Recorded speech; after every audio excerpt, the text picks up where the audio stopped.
With the onslaught of COVID-19, all of humanity was thrust into uncertainty and fear in a way that many of us have never experienced before. However, for many survivors of domestic and sexual violence, the looming threat of an ever-present danger and a fear for your life or the lives of those you care about is nothing new. In fact, I was particularly struck by a client we were recently able to shelter who said that this was the safest she had felt in years because she was finally away from her abuser. The virus was a secondary concern that seemed significantly less important than the immediate threat to her life that her abuser posed.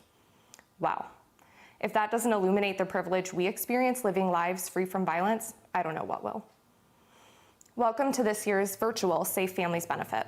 My name is Ireland DeRocha, and I am the Director of Donor Development and Community Engagement for CARDV, the Center Against Rape and Domestic Violence. In preparation for this event, I spoke with a number of direct service staff members about how COVID-19 has impacted the lives of our clients and our advocates' ability to do their jobs. I was really moved by their dedication despite the exhausting national crisis going on around them. One advocate in particular said, "We will find a way to say yes to our clients." And that right there tells you all you need to know about CARDV staff. Another CARDV advocate emphasized the importance of their role as a support person for survivors who often have no one else. She described herself as a resource that our clients can always rely on. Dependable, generous, resilient, that is our agency, our staff, and our clients. It's undeniable that COVID has impacted survivors, and the phrase "stay home, stay safe" has continuously been used to encourage people to stay home and slow the spread of COVID-19. However, for survivors of domestic and sexual violence, home is not always a safe place to be. Despite the numerous obstacles, CARDV staff has continued to support survivors during this difficult time, relocating them to safety, providing emergency shelter, safety planning, providing virtual community education, and offering support through our 24-hour crisis and support line and online chat advocacy. And I'm happy to report that there are exciting things on the horizon for our organization. We recently received a few noteworthy grants that will allow us to further support our clients and expand our ability to assist them in ways we hadn't been able to before. First, we received a housing grant that has allowed us to assist clients in need of safe housing. Through this grant, we can help survivors find, obtain, and keep safe, stable housing. Oftentimes, survivors may be able to afford rent, but don't have the initial security deposit, first month's and last month's rent ready. So we can now help with those costs that can be a major barrier. Additionally, financial abuse is present in almost every single case of domestic violence, and that can sometimes mean that an abuser has sabotaged a survivor's credit, put bills in the survivor's names and not paid them, etc. We can help with that. If a survivor is at risk of losing their housing, we can help. Second, we received a grant to expand our community education program. We will now have the budget and the resources to begin working with local schools on prevention, something no other agency in our area is doing. Sexual and domestic violence is preventable, and we are so excited to begin doing the work to stop these forms of violence before they happen. Third, we received a grant for counseling services. Domestic violence and sexual assault are acts of violence that can have lifelong psychological repercussions. Now, we will be able to provide our clients with professional counseling to discuss their issues and concerns and work on getting them referred to a long-term provider. There is no doubt that now is an especially difficult time for our community and our clients alike. But like the strong clients we serve, CARDV staff is resilient. We know that we are a vital resource in our community, and we're here to stay. Thank you for helping us make that happen. Speaking to our services and our impact in the community, we have Alicia joining us to talk about her experiences as a survivor and a CARDV client. And her speech will be followed by a short video showing. Thank you.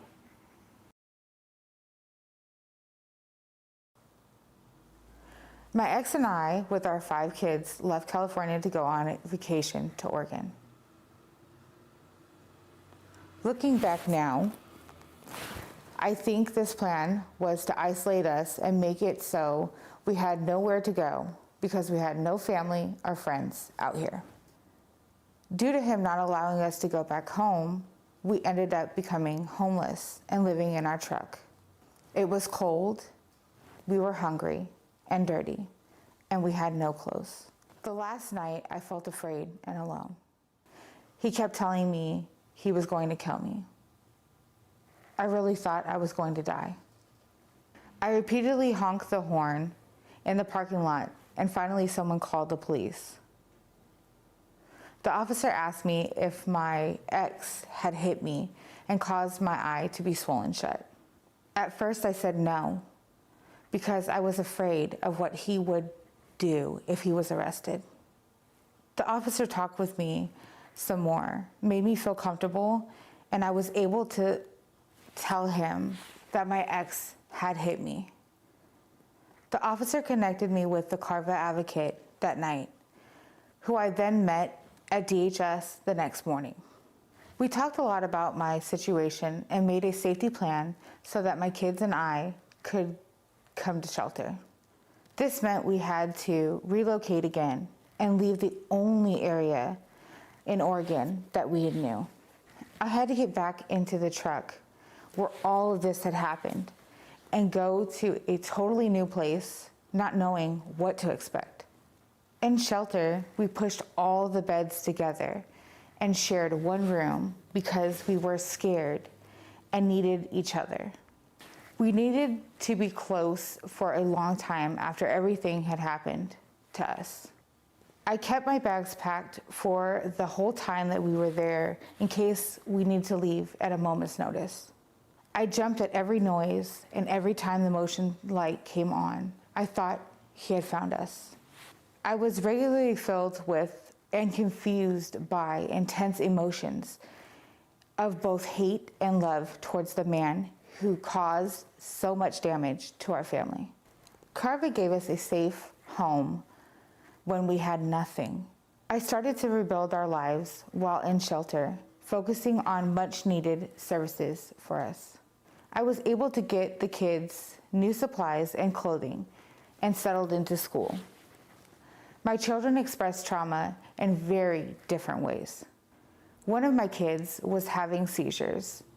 One had late potty training issues, and one developed a very bad anxiety and often had very bad nightmares.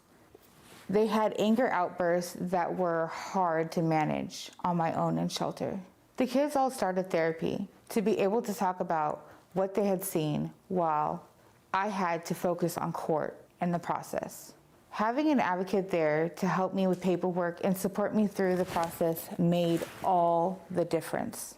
I relied on advocates to help support me through the hard times. When the kids or I were having a breakdown, they were often right by my side or only a phone call away. They reassured me that I was doing the right thing and being very strong. They also helped me understand that outbursts from kids were normal, especially after abuse. They helped me to process my range of emotions about my ex. I had a lot of injuries caused by my ex, and there isn't a day I don't wake up in pain. Through CARDV, I was able to see a specialist to fix my teeth and jaw, and also get a referral for facial reconstructive surgery. I still have a lot of injuries and healing that I am working on now. Going back to work was a big step. I recently was promoted and have my own place with my family. We are all working together through the trauma, and because of it, our relationship has gotten a lot better. Another referral CARDV made was to a local law firm to file for divorce and child custody. The lawyer and I put in extra precautions for our safety now that my ex is out of jail. CARDV empowered me to build a foundation of safety and stability. I still receive resources from CARDV and have participated in their holiday program. Yes, I am a survivor, and I am surviving each and every day.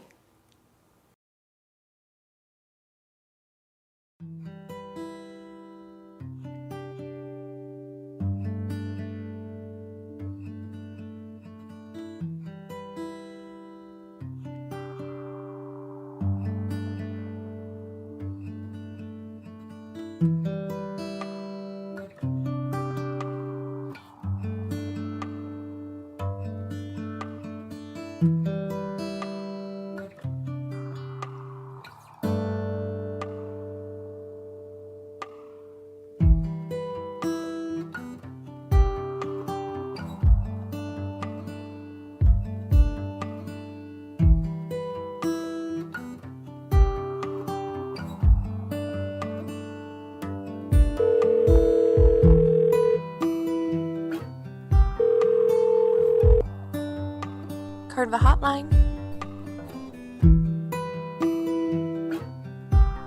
I literally started crying in the middle of the store. I had a prepaid phone that my husband completely controlled before I moved into the shelter. So when you brought me to get a new phone of my own, I just broke down. This small thing made me realize that it was really happening. I was finally getting my independence back. Before you guys helped me get back to my family in Montana, I hadn't seen my kids in almost 6 years. It took a while for me to accept that I had been a victim of sex trafficking because of what happened to me didn't sound like the stories you see online or in movies, but you helped me understand what happened and that it wasn't my fault. Thank you for helping me get out of the situation I was in and get back to my family. I actually got to meet my grandbaby for the first time. Thank you.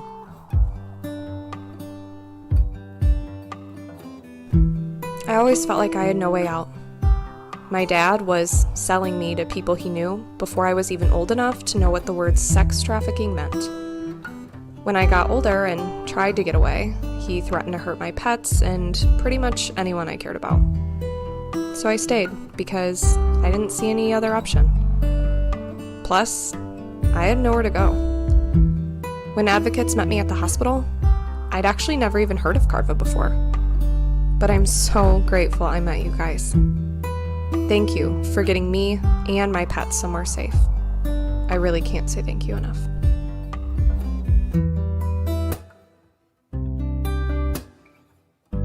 En México decimos el valiente es valiente hasta que el débil se levanta.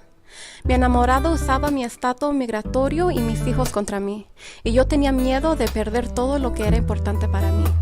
Mi compañera de trabajo sugirió que llamara a CARDV para ver si había algo que me podía ayudar. CARDV estuvo ahí para ayudarme a entender mis derechos legales, para protegerme de mi abusador y mi estatus migratorio. Gracias por ayudarme a levantarme. In Mexico, we say the strong one can only stay strong until the weaker one rises up. My boyfriend would try to use my immigration status and my children against me, and I was so afraid of losing everything I cared about. My coworker suggested I call CARDV to see if there was anything I could do to get help. CARDV was there to help me understand my legal rights and protecting myself from my abuser and my immigration status. Thank you for helping me rise up.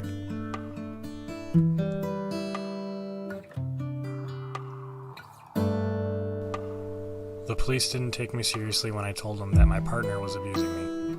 I was being evicted because of issues with my ex, and I had never felt so vulnerable and scared before. My mom is far away in another state, and because she has an autoimmune disorder, I was worried about going to stay with her. I took a chance and called CARDV without knowing much about it, and they helped me get somewhere safe until I can get back to my mom. I don't feel so vulnerable anymore.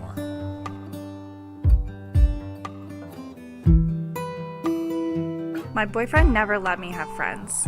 There were times my friends wanted to meet for lunch or coffee and I couldn't go because he wouldn't let me. He told me I shouldn't need anyone but him. Eventually, I wasn't even allowed to call my friends or even my family. I felt completely alone.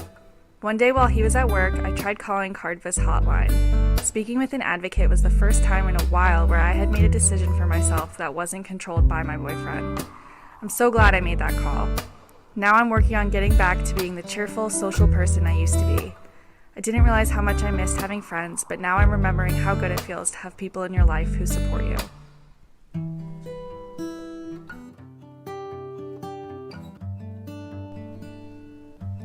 Honestly, this is the safest I've felt in a long time. Maybe ever. I know there's a global pandemic going on, and I should feel scared, but I don't. It's been the farthest thing from my mind. I am just so happy to be away from my husband.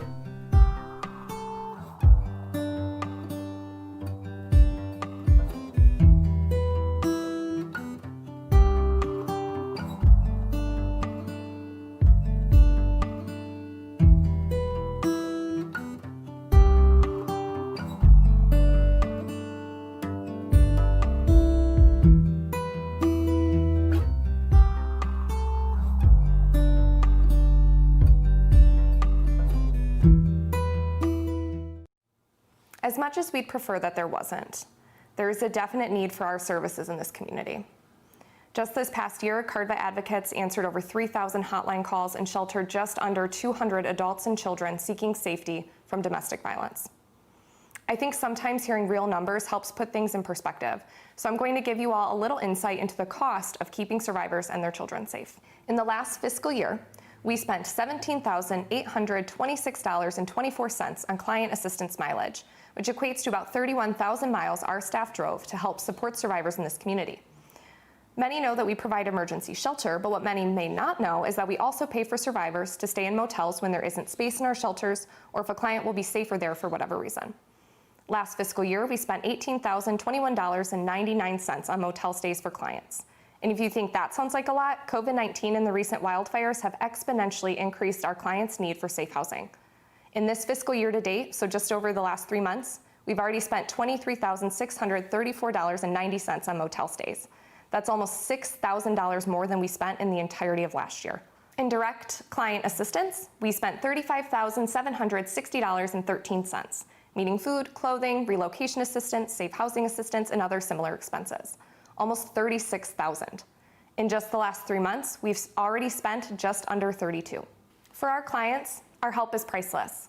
But as an agency, we know that providing safety and support is expensive.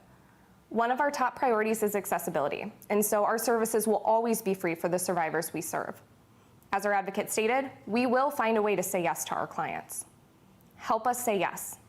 Help us show survivors that homes can be safe, that communities can be supportive, and that there are people who care and resources that are available. When you give to CARDV, you are directly making a difference in this community. You are providing transportation, food, diapers, housing, and education to survivors and their children. In the midst of a national crisis like the COVID-19 pandemic, you may feel powerless. But today, you have the opportunity to help provide life-saving resources to survivors in your community. And I think that's pretty powerful.